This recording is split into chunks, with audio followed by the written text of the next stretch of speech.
Please bear with me on this. It is literally 12 o'clock in the morning. I just want to get this over with so I can finally go to bed. What's going on, everybody? It's your girl Yujin. Welcome back to my channel.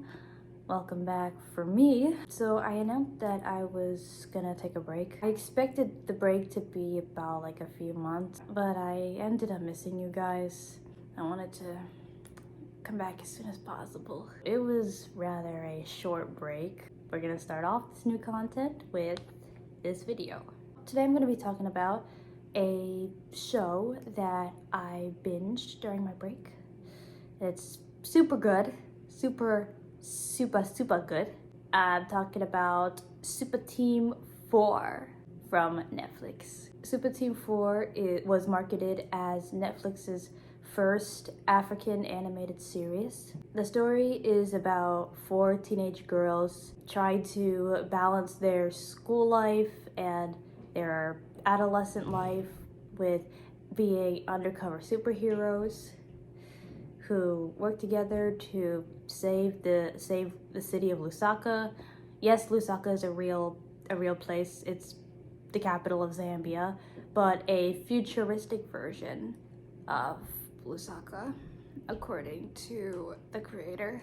The premise of the show is pretty common in media, in animated series, where a group or a team is like destined to save the world. You have a Wigs Club, Totally Spies, Lego Friends, Dino Squad, Voltron. It's been around since the first ever movie was released to a theater. But what makes the show stand out from other shows who use this premise is that they include other topics besides superheroes and sci-fi. They include like science, art, and also growing up. It's a lot of themes and concepts packed into one. It's a jack of all trades. With those types of shows, the possibilities are endless. There's one episode where they do this, another episode where they do that, another episode where they do both at the same time.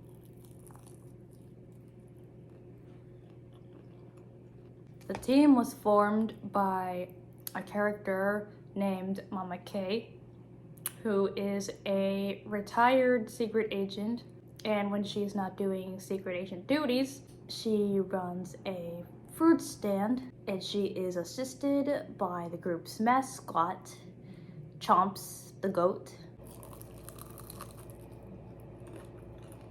Team 4 consists of 4 members, of course, starting off with Z.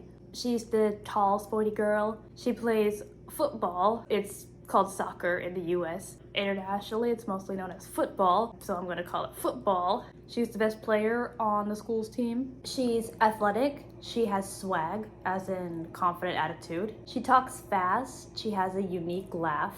She never cries, and she has a lot of different talents. She can play sports, she can code, she can hack, she can cook, she can dance. She can also beatbox and sing, and can also make people laugh and even the audience laugh.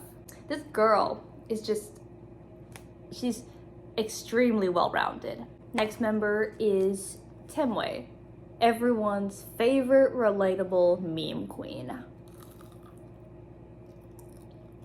Temwe has a lot of different archetypes. One minute she's a epic foodie. The next minute she's the troublemaker with guts made of steel. The next minute she's a artist, a cutie, a party girl. She's a different breed.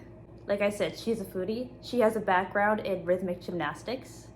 That's what the ribbon is for. She likes to do art, whether it be drawing or painting or illegal graffiti on school property. But she's pretty unbothered. She's not afraid of getting in trouble. Again, guts made of steel. She has an extremely short temper. She's dramatic, troublesome, a little weird, always getting into fistfights or wanting to be involved in fistfights. Temwe goes through a development within the series, and it really shows that Temwe has these archetypes. Like, yes, you can have your characters be quirky and relatable, but you gotta give them something to work with. She had to learn that there's a time and place for things that she wants to do, and she has to push it to the side for things that are more important. She also learns how to find her happy place when the world gets rough and she hasn't had a snack in nearly 5 minutes. I just adore Temwe's. I just love Temwe's character development. I also gave her the nickname of Z's daughter, or the daughter of Team 4, because the team definitely treats her like their daughter. This whole plate of food is not even enough for Temwe. It needs to be a pyramid of snacks and appetizers, or skyscraper. Next member is Monday, my favorite. Monday is presented as the new girl in town. She moved to Lusaka for a new life and a better life. She's shy and chill and relaxed. She always finds ways to take care of herself, whether that be doing martial arts or yoga or crocheting. She loves that self-care. She's kind of on that girlism, you know what I'm saying? She's the mom of the group and takes care of her members. Timid, cautious, pretty emotional, meaning that she feels emotions very easily, gets angry easily, cries easily. Well, for angry, she kind of bursts out for just a second and then goes back into her zone. If only I could do that. Oh, also Monday specializes in majorettes. And last, but certainly not least, we have Komana. Komana is the smart genius of the group. She has ambitions to become a scientist. For me, Komana is an interesting character. At first glance, when you see her on screen and when she's talking and showing off to the audience for first impressions, the audience is like, oh, she's cool. But then later in the series, the audience kind of starts to lose her a little bit. She has all of these traits mixed up for different scenarios, and it's kind of difficult to reach her and understand how she's feeling. But I'll talk more about that in another video that has to do with SUPA Team 4. Stay tuned. She's smart, hardworking, but she's also pissy, annoyed at everything all the time, sick of everything and everyone all the time. That's what I like about Komana's character. If we can't relate to her one way, we can always relate to her another way. And also, something I'd like to add, she's good at throwing insults. Yeah. She worries about a lot of things, and sometimes she takes things way too seriously because she really is focused and desperate for her career. And being a scientist is not an easy job.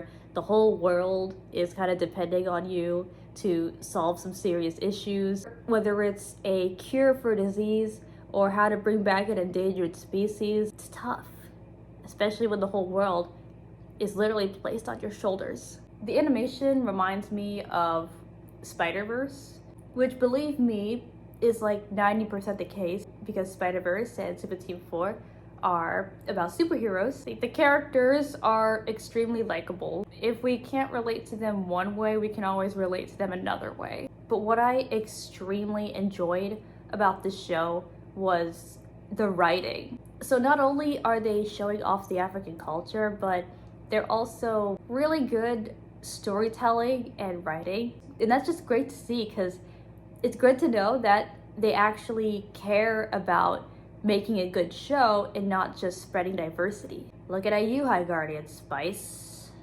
Like, they have this cool concept going, and they used every opportunity to make it great, to make it stand out, to create something innovative. The writing and the storytelling really came through, and I was interested in seeing the next episode. You know, a TV show is good when you're interested in what happens in the next episode. I also like how they actually did take into consideration the girls' ages.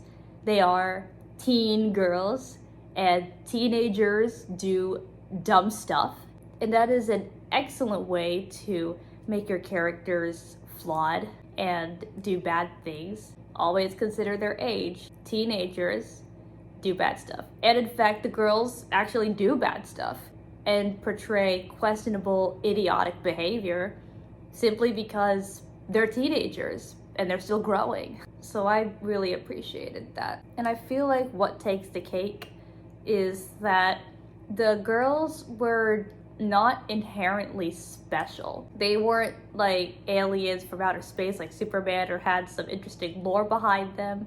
They were just regular girls. Like, yeah, they did save everyone from that tornado, but it wasn't because they were special or somebody told them to, or they had like some magic power or something. It was just instinct. They were willing to sacrifice themselves to save the crowd without even thinking of themselves. And when they say saving the world in their own way, they meant it. All of their weapons were tailor-made for each of the members. Z has her techie football because of her football background. Temwe has this ribbon/whip. Yes, it's also a whip, reminiscing of her gymnastics background. Monde has this huge bow staff that she uses, reminiscing of her majorette's background. And Kobana has two weapons. The bow and arrow, reminiscing of the plan that she used of the first episode when the tornado was coming.